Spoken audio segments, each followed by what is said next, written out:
David won't touch the man God picked. Eventually, even though David had never done anything bad to Saul but had only helped and respected and loved him, Saul started chasing David all around to try to kill him. More jealous yuckiness. Saul chased David all over the mountains and deserts and caves trying to get him. But God protected David. Lots of warriors loved and respected David, so they joined him and helped keep him safe and strong. But even when Saul was being nasty, David didn't try to grab his turn or hurt Saul back. It was clear to David that God was in control of the situation. One time Saul was chasing David up a mountain, and Saul decided to go into a cave for a potty break. What Saul didn't know was that deep in the back of the cave, David and his men were hiding. Tiptoe, tiptoe. David crept up behind Saul, so quietly. David pulled out his knife and cut off a little corner of the fabric of Saul's robe.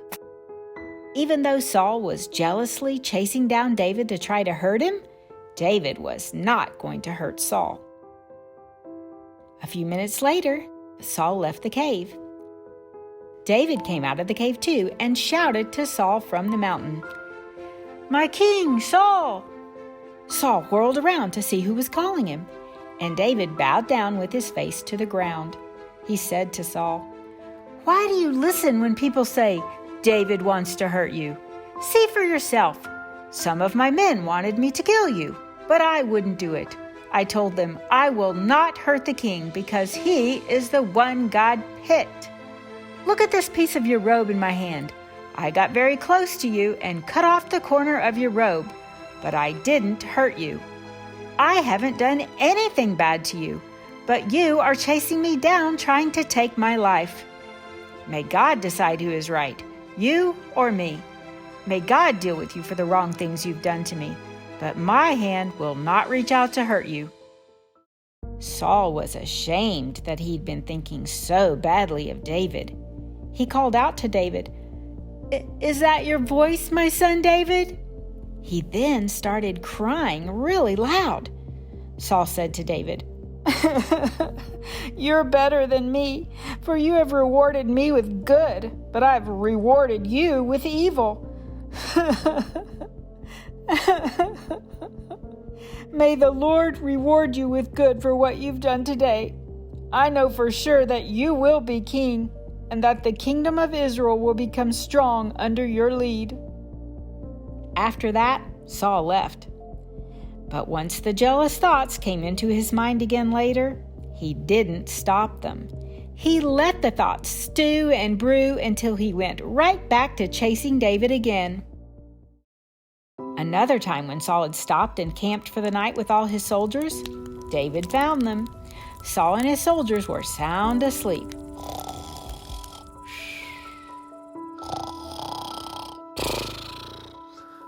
David crept up beside Saul, tiptoe, tiptoe, so quietly. David had one of his soldiers with him, and the soldier said, "God has given you this chance to kill your enemy. Let me kill him for you." David scolded this soldier right away. "No way! We must not touch God's anointed.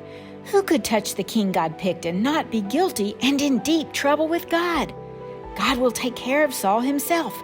Now grab Saul's water jug and spear and let's get out of here." So they grabbed the water jug and spear and quietly slipped away. There's something we can learn from this, but there is a right way and a wrong way to apply it. David was showing us that whoever or whatever God has chosen, no mere man has the right to fight or oppose. But I'm sad to say that I've actually heard religious leaders or preachers or pastors say, "Hey, I'm the one God picked to lead, so that means you can't say I'm wrong about anything. You should not touch me because I'm God's anointed." Ooh, that's a very wrong way to apply what David said. Many religious leaders in today's world are people who cared about God, So maybe they volunteered to lead, or maybe they had leadership skills, so they were given titles like pastor or preacher or priest. But it's important to know that there were no church buildings way back when, and no people with titles of preacher and pastor. So David wasn't talking about people who were picked or picked themselves to lead God's sheep. Being a leader of God's family is not something you can learn or earn or decide for yourself to be. Picking is God's job. Plus, most people who would claim, "I'm anointed, so don't touch God's anointed," are probably not really picked by God. You'll see how David doesn't try to protect himself or his pride in this way. He lets people tell him when he's wrong. People really picked by God are those who are soft to God. They're people who draw other people closer to God and change people's lives. So just keep your eyes out for that. Once David was a safe distance away from Saul and his sleeping soldiers, David hollered down from the top of a nearby hill, "Yoo-hoo! Hey, you who are supposed to be guarding the king. Wake up, sleepyheads. You're not doing your job.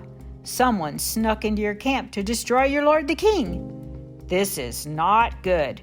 You deserve to die because you have not guarded your master, the Lord's chosen. Look around. Where is the king's spear and the jug of water that was by his head?" David held up Saul's spear and jug of water and told Saul again that he was not trying to hurt him. 2 times David had a chance to hurt King Saul, but he didn't do it. David was not going to hurt Saul back, no matter how mean Saul was. And David didn't pout and fuss and gossip and slander and talk bad about Saul behind his back either. David knew it was not his job to try to get back at Saul. So let's look at this closely. David, Jonathan, Samuel, and others kept showing Saul he was wrong along the way. Samuel told King Saul he was wrong and that God had rejected him as king, and Samuel wouldn't be Saul's buddy anymore. Jonathan also told King Saul he was wrong, but as his son, he still stayed respectful and obedient to Saul. And twice David called Saul out, even in front of his own men, saying, "The Lord judge between us who is right and who is wrong." But none of them tried to hurt Saul, or oppose Saul, or fight Saul, or slander or gossip about Saul in any way. They just tried to be honest and help him see his sin, and then they went about their lives best they could. God had picked Saul to be king, so all those men waited on God to deal with the situation. But that didn't mean they couldn't try to help Saul in the meantime by pointing out his sin. So after David showed Saul again that he was not trying to kill him, David gave Saul back his spear. David tried to reason with Saul and help him see how wrong he was, but David didn't want to hurt Saul or take his stuff.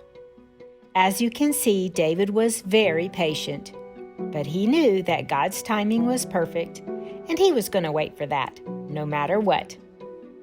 After all this, David took off again into hiding, since there was no evidence Saul would stop his stewing and brewing.